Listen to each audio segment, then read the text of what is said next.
Hello, Valerie. How are you doing today? I'm awesome. How are you doing? Good, thank you. Good, thank you. Welcome to the Relationships Lab podcast. Valerie, before we start, do you have a favorite quote, something that motivates you, inspires you, you would like to share with our audience?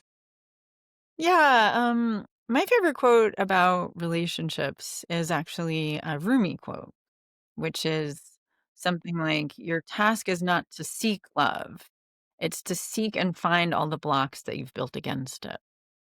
Hmm, interesting. And, Task is not to because seek yeah. love. Go on. No, I'm sorry to interrupt you. I'm just explaining more. Because love is, and here's another thing that I like to teach is we actually don't create love from within us, right? It's an energy that we open up to. But we think that when we fall in love, that it is generated by the other person, right? It's like the other person made me fall in love, whereas the other person was a catalyst, like an enzyme is a catalyst, for Hmm, you to open up to the love that was always there inside of you.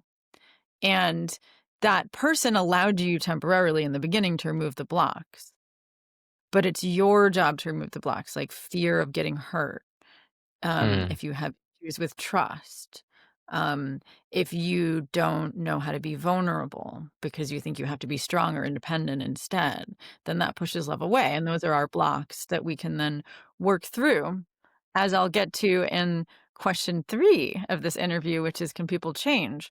The personality is really just, and here's the most inspiring thing, the personality, according to NLP and other coaching modalities, is just a series of beliefs and habits. And of course, the personality is not who we are and can be changed. But we'll get to question number three, give it away. Can we change for the other person? And that's something that I will be asking, that I'll be answering in this interview, because that's the complicated issue. Everyone's capable of changing and evolving. And that's the most inspiring thing, that love is such an change agent for growth in the direction that we want to go in. So, of course, I'll talk indeed. about. Indeed, indeed. And that said, I wanted to go through what are the top three things our listeners will learn from this episode. If you imagine you're in a room full of new young, I don't want to say teenagers, but young couples or people who got into relationship. They are into their early stages of life, and they saw you walking on the stage. They don't know you. They don't know your name. You got just few minutes to introduce yourself, and more or less you want to introduce the idea you're going to talk about, the teachings you're going to talk about on the stage. What would you say to the room which is full of young people in relationship, so that they can stick with us for the rest of the hour? Yeah, yeah. So, first of all, I would say, do you wind up getting into a situationship? Do you wind up getting into what is really, really, fast and furious, that you fall in love really quickly and then it burns out really quickly? And Mm, there's reason for that, because true love takes specific ingredients, not just the feeling of love, but other ingredients like shared values, shared vision, and this concept of interdependence, where it's not just about what I need or what you need, and it's not about not having needs, but it's about building secure attachment. And what does that even mean? And through learning that, you can learn to inspire the kind of relationship that you want for a lifetime and not get stuck in dead end relationships, because it's these key core ingredients that actually make love last. mm. Very deep, very interesting. So, Valerie, do you think expecting your partner to complete, and I want to put them under the quote, so your form of emotional dependence rather than genuine love, is that kind of expectation in the modern relationship, or I actually any kind of relationship? Do you think that expectation is fair? Yeah, that's such a good question, and I actually don't think it's a mistake you use modern because I think it's important to understand that romantic love is actually relatively new. Like, um, up until, World War II, actually, people married mostly for survival and procreation.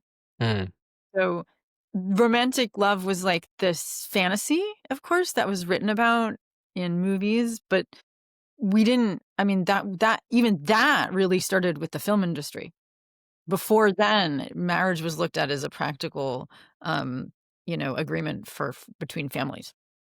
Um, and so this concept is relatively new that we can depend on each other for happiness and you complete me. And it's a paradox the way I look at it because it's not healthy to be 100% independent and not need anybody either.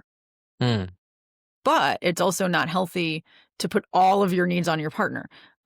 So I'm going to talk about this concept of interdependence. mm, That's the healthy paradigm.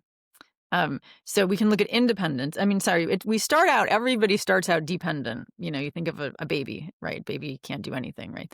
They're completely dependent on their caretaker. And then as children, we gradually, turn into teenagers and you can't tell me what to do. So then we become independent. And that is where is the healthy place to be when we're single. Because we can't assume that just because we have feelings for someone that they also have the same feelings for us. And if we do and we act needy, then that pushes people away. Um, but people assume that when we're in a committed relationship, just what you said, that like this person completes me and they should meet all of my needs and I should meet all of their needs. The thing is that interdependence, so there's dependence and independence, which is I don't need anyone. That's independence. Interdependence is admitting that we have what's called attachment needs. Those are needs that we have in order to be close to someone. They're not survival needs. Like if you need your partner to survive and you're not injured or ill or in another way legitimately need them to survive, then that's dependence or codependence. So attachment needs are things like respect or empathy or to be understood, to be listened to when I'm upset, to be empowered when I'm feeling down on myself, compliments, reassurance. So these are things that we all need in romantic relationships, but we can't be demanding about it. So and I'll give an yeah, example to sure, illustrate, but yeah. yeah. Okay, yeah, because I know. I'm sorry, I don't wanna interrupt you, but, because I think examples are what people need to understand. Because I know I'm using big words and whatnot. But, based on all the attachment research, which is important, but obviously, when I coach people, I coach them with their specific stories and examples, and coaching is asking open-ended questions to figure out what their issue is. So I'll share a lot of examples. So let's say that I'm really upset and we'll take an example because it's more complicated if I'm upset at my husband, how I would need to share that. But let's say I'm upset about something a girlfriend said, and I really want my husband to listen to me to help me to process it. And so I go to him and I'm like, I'm really upset about something and I want you to listen to me. And so if I know how to meet my own needs, that's the key to be healthfully independent. That I know how to journal and vent and give empathy to myself and listen to myself and soothe myself, then I'll be willing to wait until he does have time because I know how to meet my own needs. That doesn't mean that I don't need him to listen to me in order to feel close to him. But I don't think I need him to listen to me, otherwise, I'll freak out and I can't handle it. That's the difference between codependence and interdependence. I still approach him and ask him, "Can you listen to me?" Because that's interdependence, that I'm willing to collaborate. And I say, "I'm really struggling with something. Can you listen to me? It'll really help me out." And let's say he says, "I don't have time right now." If I don't know how to meet my own needs and soothe myself, I won't be patient to wait. But if I do, I'll say, "Okay, when do you have time?" And then he'll tell me, and he'll be able to meet me, he'll be able to listen to me later, and we agree on that. And then I'll journal and, hit pillows or whatever I need to do to self-soothe or call another friend to talk about it in between. So it's not like I need to meet all my own needs, but it's like I teach this distinction between a need and a strategy. So talking to him is a strategy, but another strategy is calling a girlfriend, so it doesn't have to be just that I'm meeting all my own needs, but I need to be aware that there's a million strategies to get that need met, and that I'm not going to freak out if he can't meet it because that's codependence, but I won't feel as close to him until he listens to me, and then I'll feel closer to Mm, him. So mm. that's interdependence. Yeah, and what I've heard is that survival is kind of emotional survival is kind of not it's kind of not possible if you prioritize your individuality. Do couples who prioritize individual happiness or shared goals inevitably drift apart? Do you think prioritizing your own wills over your partner's wishes would in a way trying to get you apart from each other in a long term? Does that happens or is it just a myth? Yeah, that's a really good question.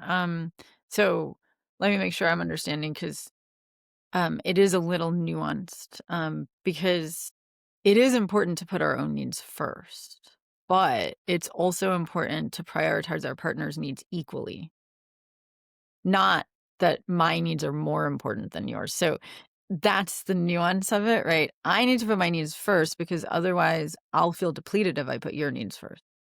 But I need to see your needs as just as important as mine, not that mine are more important than yours.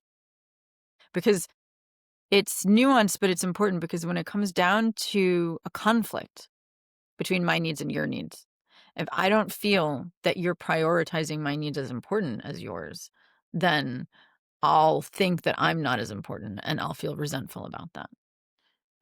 So it's really important to collaborate. And what that means is needs versus strategies, like I said. So I'll take a really common conflict in needs to illustrate this, because I've coached a lot of couples with this issue where it's usually the man who needs space when he gets home, and it's usually the woman that needs to connect when she gets home, but sometimes it's the opposite, right? So I don't want to gender stereotype, but we'll use that in the example. Like I worked with a couple where the woman really needed to talk about her day with her husband when she got home.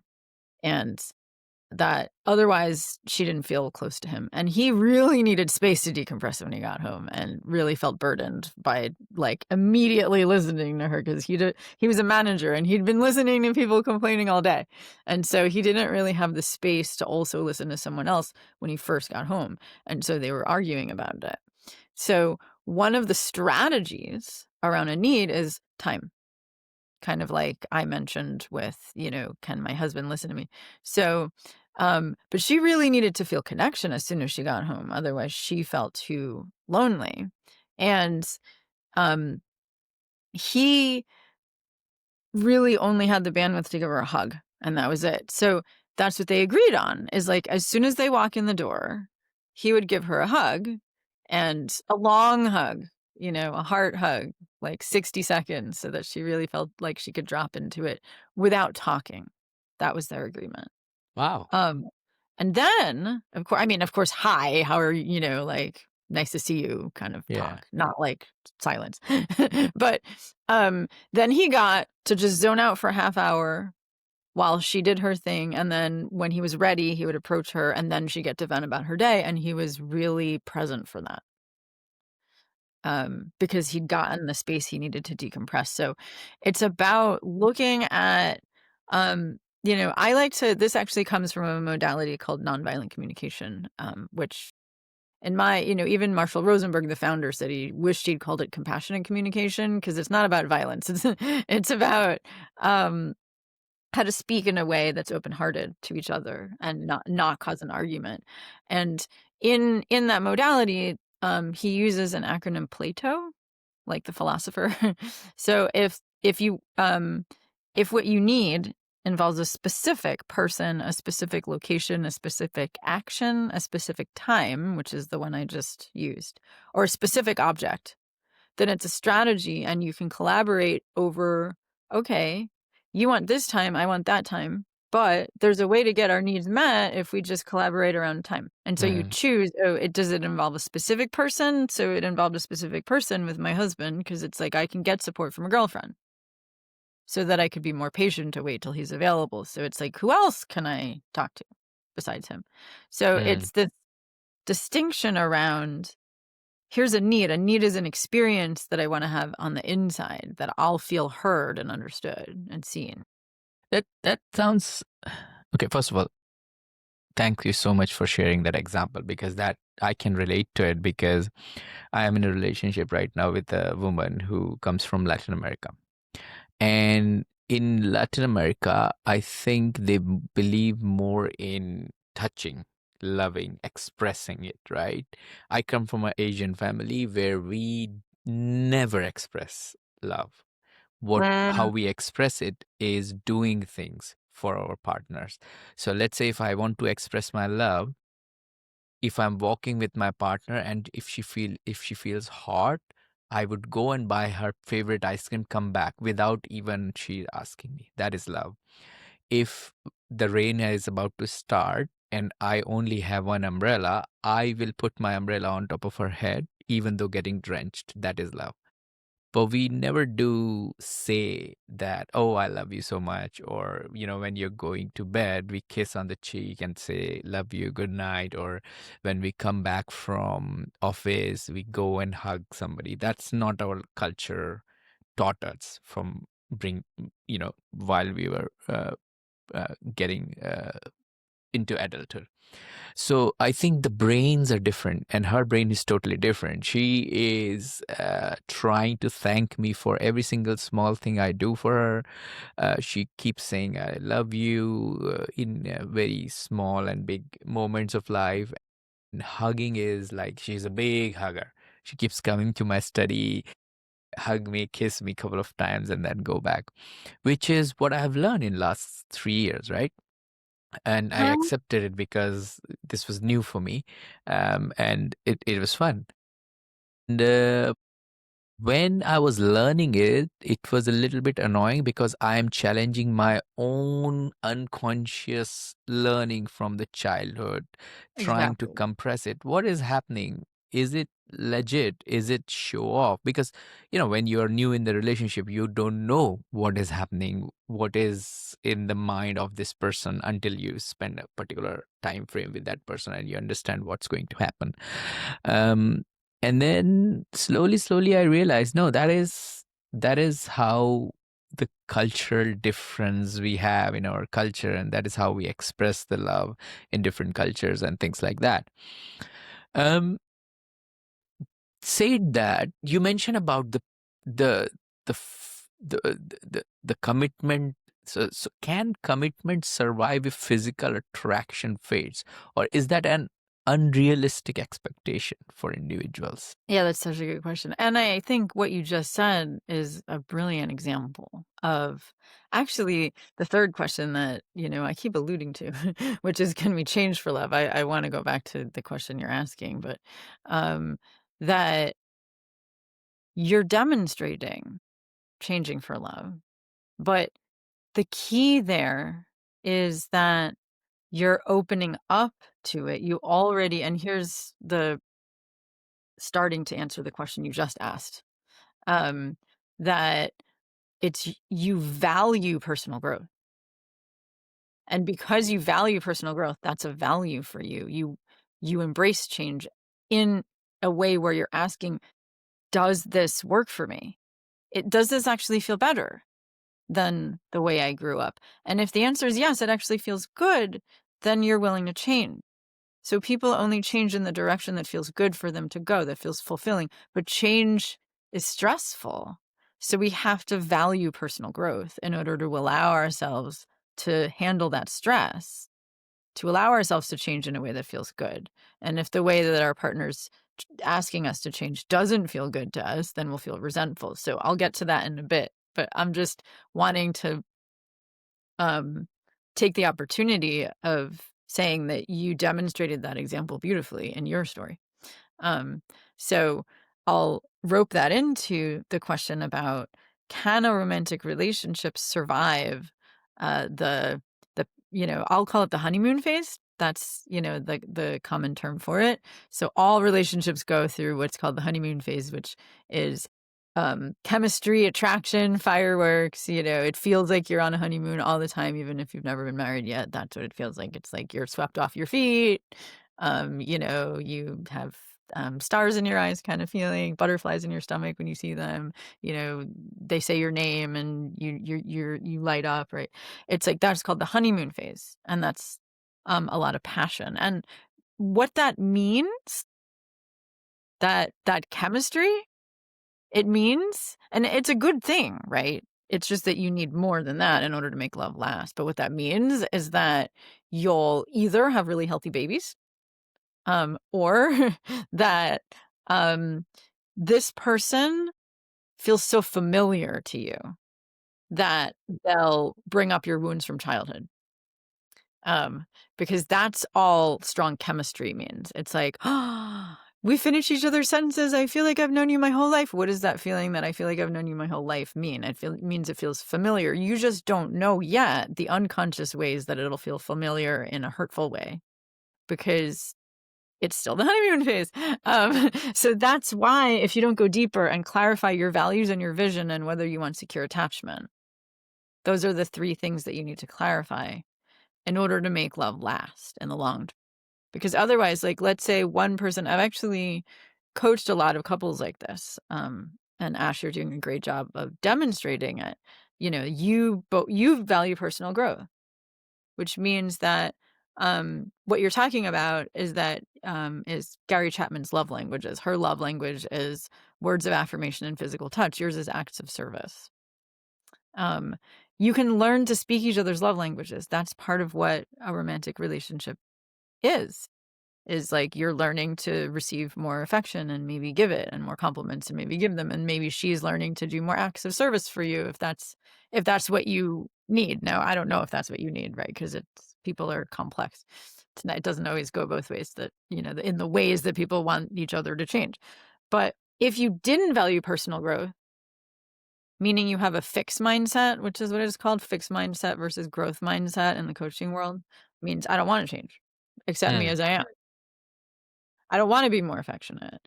I don't want to give compliments. You need to accept the way I give love. You need to just accept that when I'm doing things for you and I don't wanna receive a hug because it doesn't feel good for me. You need to accept that, right? Some people are like that. There's nothing wrong with being like that, but you have to know that you're like that. You have to know, I'm not willing to change. People have to accept me as I am. That means that I value security rather than growth. So, it's important to know our values. Um, because, John Gottman he's that researcher, and I trained with him. He puts couples in a love lab and codes, like, 40 different things. He, like, hooks them up to electrodes and has them live together for weekends for, like, 40 years. And he's that, researcher who can predict by watching a couple for 3 minutes, a newlywed, whether they're gonna stay together or break up. Wow. He's he's really good. And he's written, like, 20 books or whatever. Anyway, I did his training, but so his research shows, and he's studied couples for 40 years. He likes to call them the masters and the disasters. Um, that the number one reason why people break up, the number one reason why they say is they don't have a shared vision for the future. Very And interesting. so while you're in that honeymoon phase and you have this wonderful chemistry, it's important to ask deep questions about your values and your vision to know if you're compatible. Because I have worked with a lot of couples where one person values personal growth and the other person values security instead and doesn't want to grow, and they inevitably grow apart. You can't help it. Because if your values conflict, and values can conflict, um, sort of like you said, another values conflict is that one person values interdependence. Like, I really want to prioritize both of our needs. My needs and yours are equally important. The other person prioritizes independence, which is a value. It's also probably an avoidant attachment style, so we can get into that. But, if you value independence more than interdependence, then you're gonna say, when it really comes down to it, if you want something and I don't want it, I'm gonna make a decision that doesn't work for you and works for me. I'm gonna But throw you but under the bus. but don't you think that interdependence or dependence actually depends upon your life circumstances? For example, if you have kids, right? Staying together for children, do you think is an act of selfishness, or is it a self? Is it selfish in the long run? Because the thing is, with new modern environment, and you must know that in our Western world, it is getting really really hard to have kids. First of all, Mhm. and the people who are having kids fall into two layers of society. First of all, they're super rich. Like they don't care about money. They have everything in the world and they can have like 100 kids and they still have plenty. And then the second layer is they have nothing. They depend on the benefits, everything they do, their council tax, their kids' scratch food, their travel, everything is paid by public benefits, right? These are the two people who don't think, I shouldn't say all of them, but most of them in general, the data suggests that these are the two layers of society which has most of the kids. Now, in the middle, where people are still struggling to meet the end, they don't really think about having kids nowadays. I mean, I have plenty of friends who've already been through their relationships, and they're almost 50 now, and they're not thinking to have kids because they cannot afford it, first of all, and now it's too late for them to have kids. There are young couples who listen to our podcast and they send some questions around this particular stigma they have, that should we have it or not, because there was a recent study by Imperial College of London. They said that having a kid in London, if you live in zone 1, is extra 2,800 pounds a month, which is crazy, right? Yeah.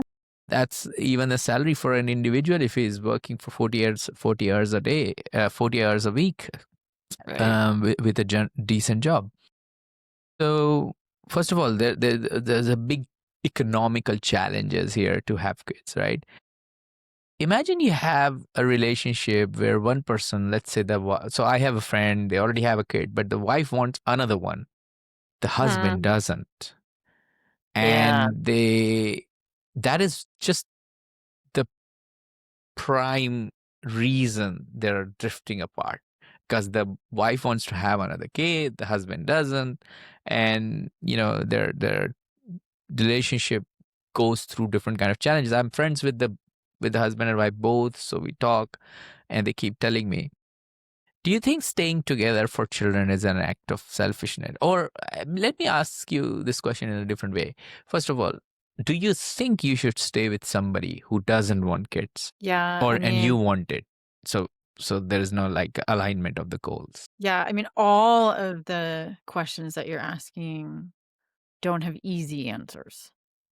Um, so I'll actually speak to an intervention that John Gottman, that I learned in his training that I still use with my clients. Um, so I use a couple of his interventions regularly. One of them is called Dreams Within Conflict, because what he showed, because there is no easy yes or no answer to your question. It depends on how deep the love is. It depends on what your shared goals are. It depends on how much you have secure attachment and model that for your kids. It depends on whether or not how the kids would be impacted if you stay together. It matters how you're modeling empowerment and what it means to be an empowered adult if you do stay together, or whether you're modeling resentment for them. And what are they learning from you growing up in a household where you're modeling resentment? Right? So it is such a complex issue. So the way that I deal with couples who come to me with this conflict is I do the John Gottman intervention called Dreams Within Conflict. Because what his research showed is that all couples have unsolvable issues. this is an example of an unsolvable issue. You can't have half a kid, right? You can't compromise there. You either have another kid or you don't. Like there is no compromise, right? A lot of issues you can compromise, but this is one of them that you can't. So he calls this an unsolvable issue. There's other unsolvable issues. Like one person really wants to move out of the city because they can't handle it anymore, and the other person loves the city and they can't leave. That's also an unsolvable issue. So this is just an example of one. Um, and so the way that he coaches people, and of course the way I coach people to deal with that is to because what his research showed is whether the couple stays together and models empowerment for the kids because they've really worked it within themselves that this is okay. This sort of like you learning how to receive affection. It's like this actually feels more fulfilling even if it's not what I originally wanted. The way that you get to that is by asking deeper questions. And so there's a dream that this woman has by having another kid. There's a dream that her husband has around not having another kid. What is that dream? What does that allow him to do or be or have or experience? What is the struggle that he has with the kid that you have now? How does he need support in parenting now? What are the other things he's struggling with that don't give him the bandwidth? What is his dream that he would want to do with that extra time? Why is that important to him? How does that relate to his values? How does that relate to his history? What is the fear that he has in having another kid? What is that like for him to have that fear? What are the beliefs that go under it? And same thing for her. All those same questions are on what is having another kid provide? What is her dream? What is her joy in that? What is she concerned about? That her one kid wouldn't have a playmate or a companion to grow up with. Why is that important to her? How does Mm, that relate to her history? What are her fears specifically around it? And then for the other person to empathize. And it's only when and validate, even if you don't agree, because it's the opposite opinion, but it's like that you have to go deeper to validate. It's only when you have those deep discussions that you feel like you're on the same team. And you're not opposed because it's like on the surface, these desires oppose each other and you're just going to argue about them, which is why you have to go deeper. And if you choose to have another kid, it would need to be that the man would get the support that he needs in order to actually thrive in that, because there's a reason why he doesn't want it. And if she does choose to not have another kid, then he would need to give her the emotional support, and she'd have to get the needs that would get met by having another kid in another way, and that would need to work for her. So it's about having these deep discussions about how do you still get the experience that you want or something even better if we decide in collaboration, if we find a win-win solution. And that's about compromising not on what's most important to you. So we don't know what's most important to your friend about having a kid. You don't know if that's just having companionship for the kid you have, in which case that can be gotten in other ways. Or if it's this deep-seated desire to have two children, and why is that? What kind of mother does that make you? How could she be that same kind of mother if she doesn't have mm, another kid? It's an identity thing, right? Or for him, it's like maybe he's scared that he would have to be overworked or overburdened. And how can we give him the support that he needs in order to handle that so that it works for him? So it's in having these collaborative conversations that you're not compromising the essence of what you need, but you're compromising maybe how it looks. And I think you actually gave a great example when you're receiving affection. And, I hope it's okay if I keep bringing it back to that, but you're receiving more affection and it seems to work for you, even though it's uncomfortable to change. Those are the kind of changes that'll actually be sustainable and the person won't feel resentful. And so it's like your friend's husband, he'd probably need to make a lot of changes in order to make having another kid work for him. And we don't know if that would be workable. So we'd have to explore it a lot. And then if it doesn't work, explore the feelings of his wife a lot and really empathize and allow her to grieve. Because in order to accept not getting our desires, we have to grieve. And does that actually work for her? Is the love that she has for her husband and current child enough for her to accept that and grieve. Like, it's a deep process, and that's the process people have to go through in order to model, this is what it means to be an empowered adult for your children, whatever decision you make.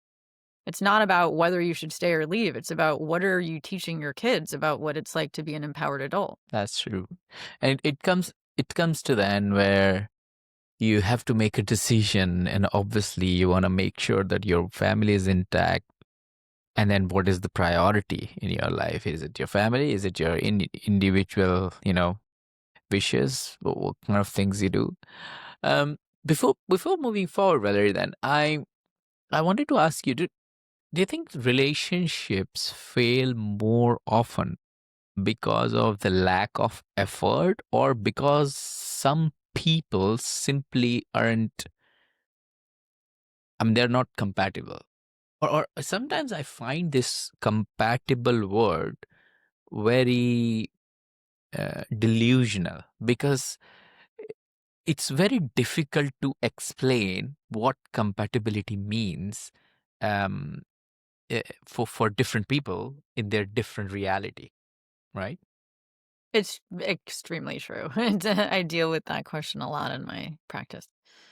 Um, and so, yeah, I mean, I don't sometimes it's lack of effort, but I mean, I don't actually I think that's kind of like a misnomer. 'Cause I don't really believe in, like, laziness. I think that laziness is just that we're disconnected from ourselves, from what actually motivates us. 'Cause everybody has something that inherently motivates them if they're in touch with that. It's our core values, our core purpose in life. So if we're disconnected from that, then we can't put effort into our career, we can't put effort into our health, we can't put effort into our relationships. Like, it's not just our relationships that are gonna be affected, if we have that level of depression going on. So it's yes, of course, sometimes that is what causes relationships to fail, but I would say that that also causes the individual's life to fail. Um, so, um, I wouldn't say it's usually lack of effort, but I would say it's blind spots Hmm. because people don't know necessarily what their attachment style is. And so what I would say is that a lot of times when people think they're incompatible, they're just caught in a negative cycle around their attachment wounds, where one person gets more demanding and the other person withdraws, and the other person gets more demanding and the other person withdraws. And then it just causes them to grow apart and get into a recurring cycle of conflict, or they keep blaming each other. It's your fault. No, it's your fault. No, it's your fault. No, it's your fault. And then you don't really know who the person is because they're triggered all the time. Hmm. That's not incompatibility. That's not knowing how to build secure attachment. So that's a blind spot, thinking that the person is that's just their fault. If they changed, the relationship would be better. That's a classic insecure attachment thought, because change comes from within, but we need to know what our blind spots are. Which is if we have an avoidant attachment style, then that means that we need to learn how first of all, we need to learn what our attachment style is, but then we need to learn the skills of building secure attachment. Um, so if we're like just the two most common insecure attachment styles are anxious and avoidant. So what that means is that if I have an avoidant attachment style, that I just think that we should be independent, and if you're upset, that it's your problem and you should fix it yourself. Um, and that if I have an anxious attachment style, I think that if I'm upset, you have to meet my needs right now, and I need you to listen to me right now. And what's wrong with you that you're not? Um, and so what happens when we commit to someone is that just comes out. It's triggers that come out because that's how we learned how to get our needs met in childhood. So it's like these strategies that come out in love.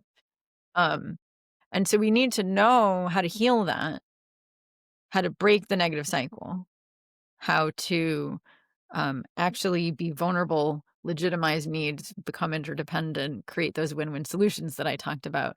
And if we learn those skills, then and only then can we determine, do we have shared values? Do we want the same things out of life? Do we have the same vision for the future? I.e., do we want kids? Do we not? Where do we want to live? what culture do we wanna create? Um, Meaning the beliefs and behaviors of secure attachment are, that we agree to meet each other's needs in collaboration. We agree to give each other empathy when we're, you know, upset in a way that works for us. We agree to support each other's dreams. Um, so, um, it's only if we agree that we want the same values and vision that we can be compatible in the long term, and that's really talking about these things and making agreements that work for both people as to, how do we support each other when we're upset? How do we support each other when we're down? How do we talk about our dreams? How do we support each other in our dreams? How do we have fun together? How do we speak each other's love language? Like, what do you need to feel loved? So Indeed. it's only if you like talk about these things before you get married and you're on the same page about them that the relationship will last in the long term. Yeah. Yeah. And before we move to our lightning round, Larry, then I wanted to ask you this question, which has came in front of me on the table multiple times. We have launched multiple polls on LinkedIn, Instagram, all the social media platforms, and we have raised this question in conferences where young couples or young graduates come for seeking jobs in the job fairs, etc. And it's a very simple poll. It's a very simple question, and the question is: do are still relevant in 2025? Yes or no? That is it. I'll tell you straight away that it's very difficult to figure out which way people are inclining. It's 50-50%. Sometimes in surveys it's 49-51, 45-55, depending upon which geography, which culture, which location you're doing the survey. But we always had this 50-50, 40-60 kind of ratio everywhere. What are your thoughts on it? Yeah, yeah, that's such a good question. It's such a rich topic nowadays, right? Um, and I actually wrote a book called The Commitment Roadmap, which you can get on my website. Mm-hmm. And in it, I don't assume that marriage is the kind of commitment that people want anymore. Mm. You could commit to living together and not being married. You can commit to having a polyamorous relationship and having that work for everybody, meaning that you love more than one person, and have open agreements about how that works for everyone. But in my book, what I explain is that it doesn't matter what your definition of commitment is, you need to know how to talk about it with the person that you're dating and what it means to you and why it's important to you, and create agreements for secure attachment that work for you, meaning that you support each other in your dreams and you support each other in, your struggles. Um, and how is it that you want to support each other and to create agreements around that? Um, there's been an excellent book that I recommend for anybody who wants a non-traditional relationship called Polysecure, which is how to build secure attachment in a polyamorous relationship, which you would think isn't possible, but it's all about how you communicate and how you make agreements, which is harder than monogamy. So that's why people ask me, do you recommend poly? Well, only if you can do monogamous well, then you're ready for poly. You shouldn't do it if you can't do monogamous, because it requires a deeper level of emotional maturity and a deeper level of communication skills to make that work. But regardless, I don't assume that people want marriage anymore. What I do assume is that people want commitment to the values and vision that they think are important in a relationship. Because think about, if you have a business partnership with somebody, you would create agreements on the terms that work for both of you. That's the way that it works out, even if you trust the person. Agreements don't mean that you don't trust the person.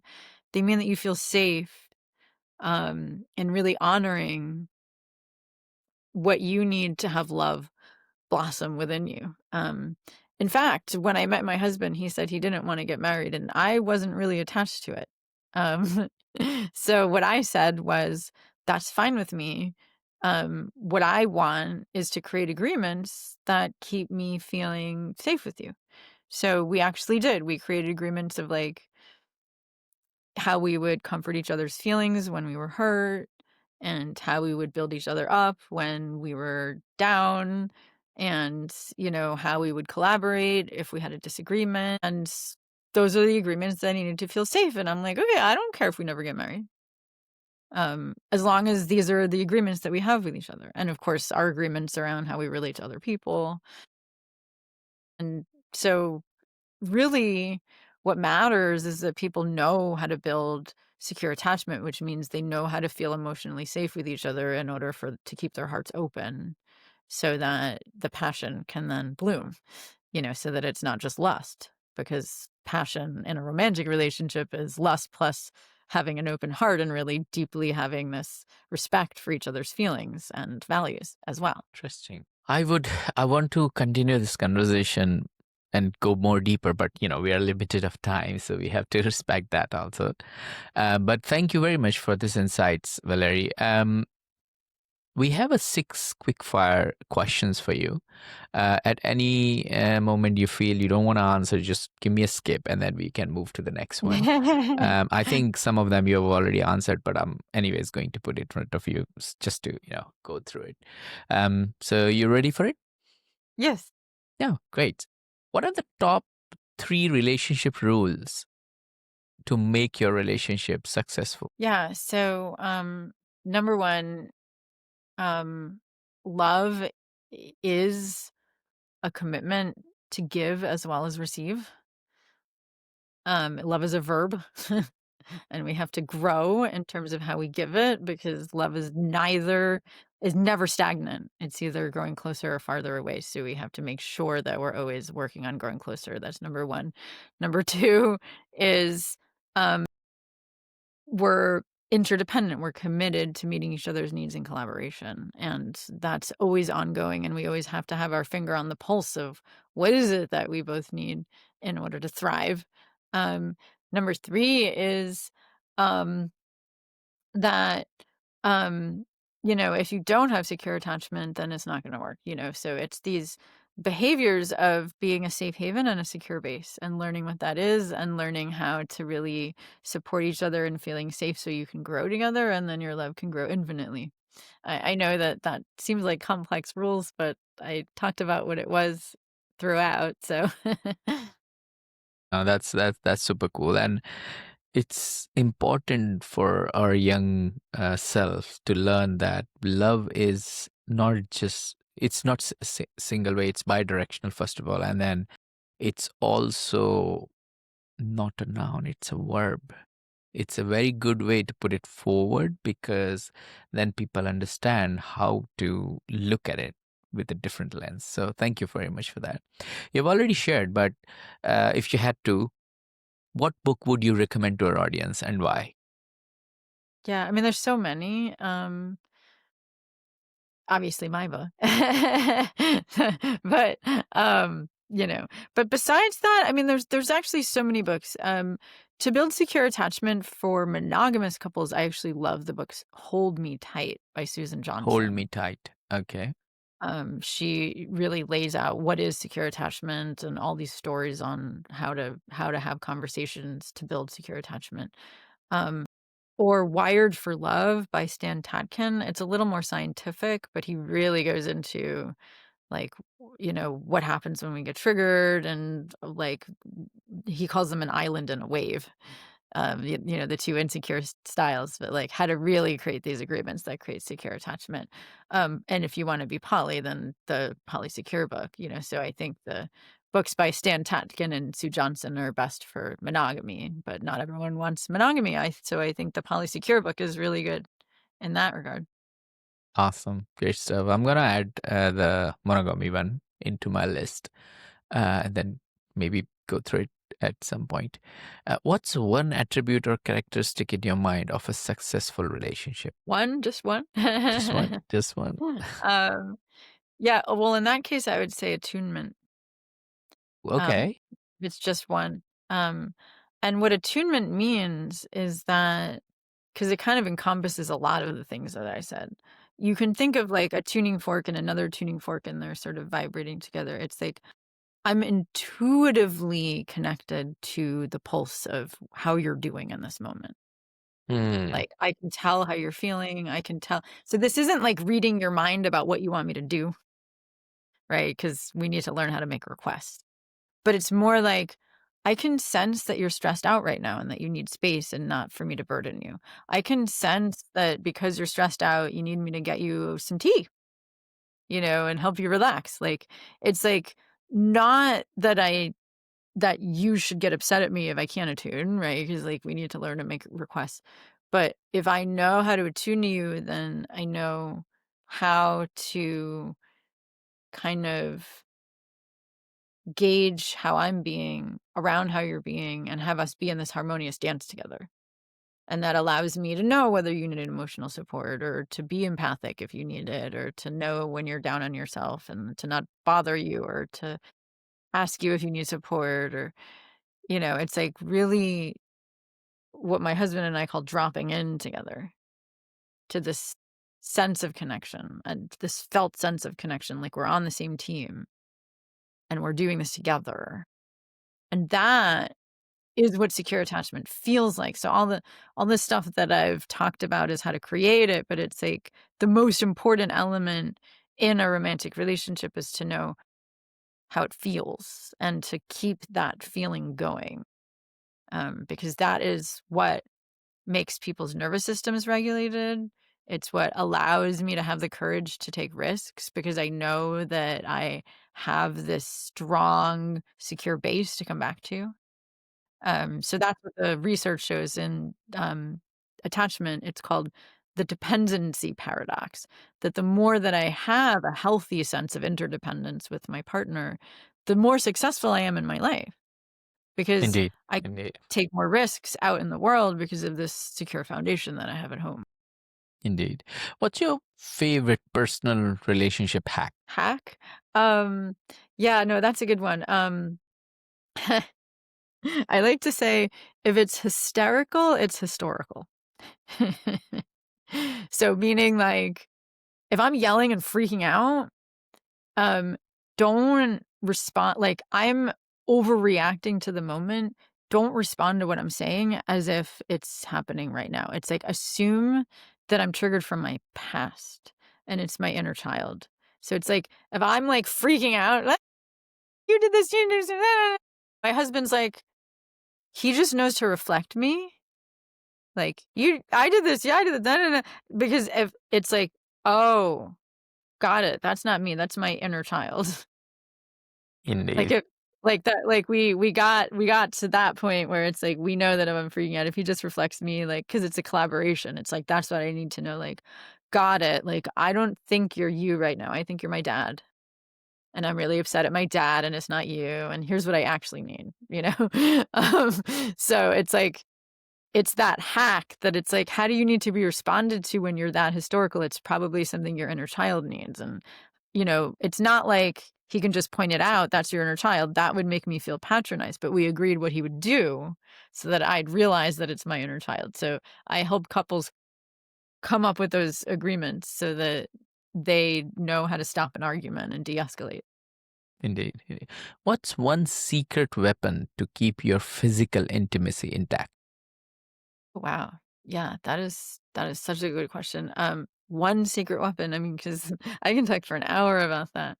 Um, but what I wanna say is it's actually a paradox, right? Because, um, some people need emotional connection in order to even be open to sex.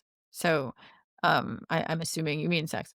So it's like, it's important to make sure that you talk about your emotions and you feel emotionally connected for that person.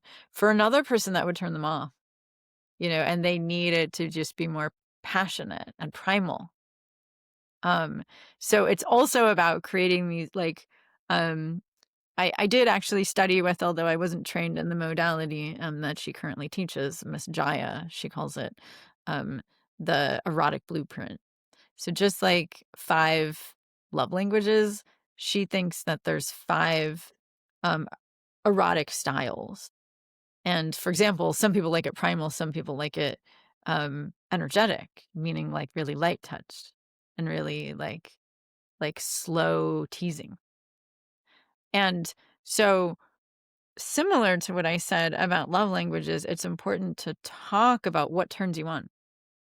What turns the other person on? What can I do throughout the day so that when it's time for a date, you're turned on? Right? Is it that I need to be asking about your feelings all day and giving you validation? Is it that I need to be putting on sexy lingerie and like turning you on physically?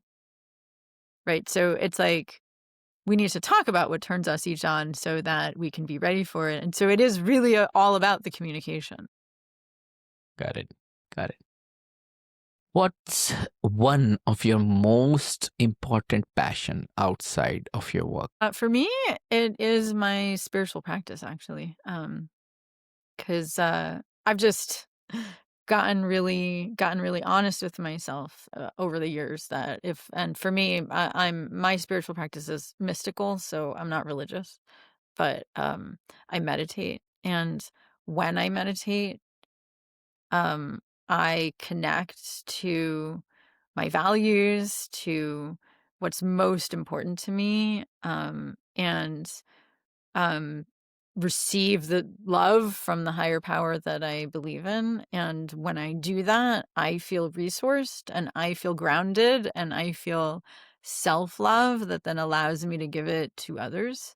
But when I don't, and I'm just kind of waking up and thinking about what I need to do that day and going about my day like disconnected from myself and just being a human doing, um, then I get resentful and depleted and stressed out. So I know that that sounds like it's kind of boring to have a meditation as my main thing. The main way that I actually experience spiritual connection is through dance. So that's one of my passions is learning dance, different dance styles, going to dance parties, doing spiritual practices of dance like five rhythms. Um, so Yeah, For me, that's that's just, like, what really makes my heart sing. great, Valerie. Thank you so much for joining me and sharing your story and packing years of helping people with this impactful work you're doing. If people want to get in touch with you, if they want to ask you questions, what's the best way to do it? Yeah, so the best way is actually through my website. I have a contact, tab on my website, so and I actually have a lot of free gifts on my website too. There's a products tab, but then there's also a free gifts tab, and there's 4 free gifts I have there, for singles, couples, and, for only one person in a couple, and also just for general healing. So my website is coachvaleriegreen.com. So that's CoachValerie, and then green has an E at the end, GREENE.com. And so, yeah, that's the best way to reach out to me. And then I also explain my style of coaching. And I do give a free 90-minute session to those who know they want to hire a coach and they have the time and money to invest. And they just want to talk to me to see if I'm the right fit to help you achieve your relationship dreams. Indeed. Indeed. Valerie, thank you so much for joining us today and sharing your inspiring journey and impactful work you're doing through your coaching to the couples and singles and other different kind of aspects of relationship. It's been an absolute pleasure having you on Relationship Lab podcast. Likewise, yeah, this has been really fun. So I hope to hear from people how it's impacted them, but if not, then I hope everyone just has a love-filled day because that's what we all deserve. Thank you so much.